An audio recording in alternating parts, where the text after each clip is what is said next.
Dalam acara tradisional, hidangan ini sering disajikan sebagai menu utama untuk menu kehormatan, menggantikan nasi putih. Makanan ini populer sebagai menu makan siang bagi warga lokal maupun wisatawan dari Karimun Jawa.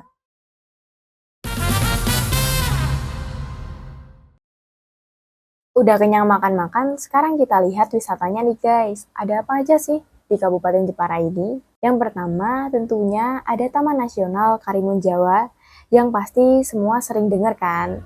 Nah, Taman Nasional Karimun Jawa ini sering disebut sebagai Kariben van Java oleh bangsa Belanda. Taman Nasional Karimun Jawa ini merupakan salah satu tujuan wisata populer baik bagi wisatawan domestik maupun mancanegara di kawasan Jepara. Dengan keindahan alamnya yang masih asli, yang terdiri dari gugusan pulau yang hijau dan alami. Tidak mengherankan jika Karimun Jawa menjadi daya tarik yang menonjol. Kawasan seluas 111.625 hektar ini mencakup 27 pulau dengan ekosistem unik dan beragam. Sejak ditetapkan tahun 1999, Taman Nasional ini menjadi guardian biodiversitas laut Indonesia. Taman Nasional ini memiliki kekayaan flora fauna yang luar biasa beragam. Tercatat ada 353 spesies ikan karang yang menghuni perairan jernih bersama 69 jenis karang keras. Ekosistem terintegrasi mulai hutan hujan tropis,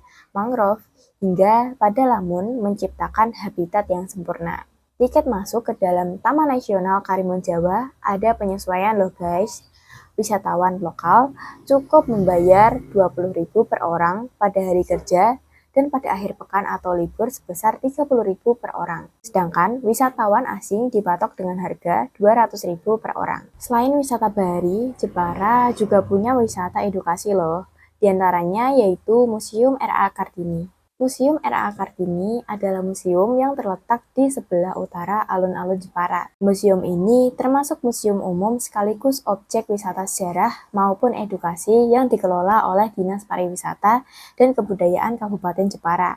Tujuan utama didirikannya museum ini adalah untuk mengabadikan jasa-jasa perjuangan Raden Ajeng Kartini. Jadi dulunya belum dijadikan museum, tempat ini merupakan rumah keluarga Raden Ajeng Kartini. Kemudian, museum ini berdiri pada tahun 1967 dengan hanya seluas kamar yang dulu digunakan oleh Raden Ajeng Kartini selama menjadi istri Bupati Rembang, Raden Mas Adipati Aryo Joyo Hadidiningrat. Museum ini terus berkembang dan kini luasnya mencapai 3.732 meter persegi, serta menyimpan kurang lebih 224 koleksi. Jadwal buka museum ini adalah mulai pagi jam 8 waktu Indonesia Barat sampai siang pukul 2 waktu Indonesia Barat. Tiket museum sangat terjangkau, yaitu sekitar 5.000 untuk anak-anak atau pelajar dan 8.000 sampai 10.000 rupiah untuk dewasa. Selain wisata bahari dan wisata edukasi, Jepara juga mempunyai wisata alam yang tak kalah keren loh, yaitu wisata Kalindayung yang terletak di Desa Somosari, Kecamatan Batealit, Kabupaten Jepara. Destinasi ini berada di lereng Gunung Muria yang menawarkan sungai berbatu dengan air jernih.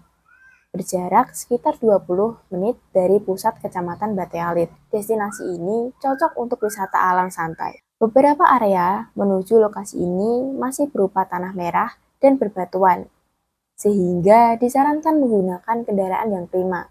Di sekelilingnya akan terlihat pepohonan hijau yang menjulang tinggi. Suara burung dan serangga menambah syahdu suasana di Kalindayung. Kawasan ini cocok untuk kalian yang suka wisata dengan konsep hidden gem. Buka dari pagi hingga sore sekitar jam 5 waktu Indonesia Barat dengan tiket masuk terjangkau hanya sekitar Rp5.000 per orang. Selanjutnya, ada wisata sejarah di Jepara, yaitu Benteng Portugis. Benteng Portugis terletak di Desa Banyumanis, Kecamatan Donorojo, atau sekitar 45 km di sebelah laut kota Jepara. Untuk mencapai wisata ini, tersedia sarana jalan aspal berbatu dan hanya dapat dicapai menggunakan kendaraan pribadi dikarenakan tidak ada rute transportasi umum ke situs sejarah ini. Jadi, pada awalnya, pada tahun 1619, Kota Jayakarta atau Sunda Kelapa dimasuki VOC. Sultan Agung Raja Mataram sudah merasakan adanya bahaya yang mengancam dari situasi jatuhnya Kota Jayakarta ke tangan Belanda. Untuk itu, Sultan Agung mempersiapkan angkatan perangnya guna mengusir penjajah Belanda.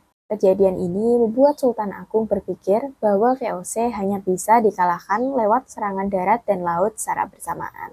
Padahal Mataram tidak hanya memiliki armada laut yang kuat, sehingga perlu adanya bantuan dari pihak ketiga yang juga berseteru dengan VOC yaitu bangsa Portugis. Dan pada akhirnya dibangunlah benteng ini sebagai alat pertahanan. Nah, harga tiket masuk benteng Portugis Jepara sangat terjangkau, yaitu Rp0 atau gratis hingga Rp3.000 pada hari kerja dan sekitar Rp10.000 pada akhir pekan atau libur nasional, dan beroperasi mulai pukul 7 sampai 8 waktu Indonesia Barat.